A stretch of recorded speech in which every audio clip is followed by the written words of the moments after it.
அலைஹி சொல்லி காமிப்பார்கள். ஒரு ஹாஜி ஹஜ்ஜுக்கு போறார்.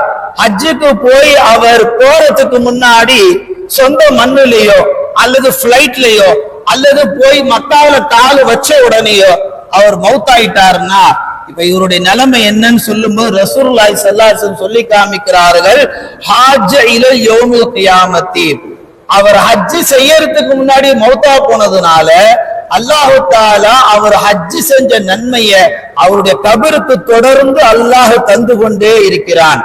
இந்த ஹதீஸை நல்லா ஆய்வு செய்யணும்.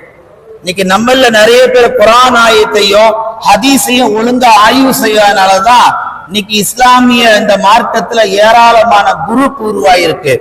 ஒரு கலிமா தான், ஒரு சொர்க்கம் தான், ஒரு குர்ஆன் தான், ஒரு நபி தான், ஒரு இறைவன் அல்லாஹ் தான். ஆனா நாம் எத்தனை கூடுதலா இருக்கிறோம்? சுன்ன ஜமாத்தா இருக்கிறோம், தௌஹீத் ஜமாத்தா இருக்கிறோம், தரீகாவா இருக்கிறோம், ஷேக் முரீதுகளா இருக்கிறோம், இன்னும் எத்தனை அமைப்புகளை சொல்லிக்கிட்டே போகலாம். நாம கவனிக்க வேண்டிய செய்தி, குர்ஆனையும் ஹதீஸையும் இந்த உம்மத்து ஆய்வு செய்ய தவறியதனால் எல்லா அமல்களையும் காலத்தால் இழந்து கொண்டிருக்கிறது. இந்த ஹதீஸ்ல பெருமானார் சொல்லுகிறார்கள், ஒருவர் ஹஜ்ஜுக்காக புறப்பட்டு ஹஜ்ஜு செய்யாமல் மௌத்தாயிட்டார்னா அவர் கபருக்கு அவர் ஹஜ்ஜு செஞ்ச நன்மை தொடர்ந்து வந்துகிட்டே இருக்கு. ஒரு வாட்டி ஹஜ்ஜு செஞ்சா ஒரு ஹஜ்ஜுடைய நன்மை தான் கிடைக்கும். அவர் தாயகம் திரும்பிட்டார்னா அடுத்த ஹஜ்ஜுடைய நன்மை அவர் கிடைக்காது. ஆனா ஹஜ்ஜே செய்யாம அவர் துன்யா விட்டு மறைந்தார்னா அல்லாஹ் தரக்கூடிய பேர் அன்பை பெண்ண தொடர்ந்து அல்லாஹ் கபருக்கு ஹஜ்ஜுடைய நன்மை தந்துட்டு இருக்கிறான்.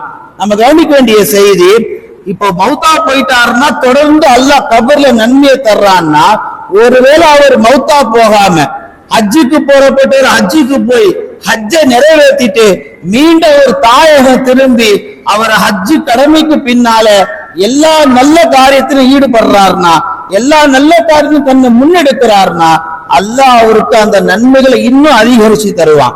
ஆனா இன்னைக்கு என்ன நடக்குது? ஹஜ்ஜுக்கு போறதுக்கு முன்னாடி யார்கிட்டையும் சொல்றது இல்ல, அல்லது ஹஜ்ஜுக்கு போயிட்டு வந்து கொஞ்சமாவது மாறணும்,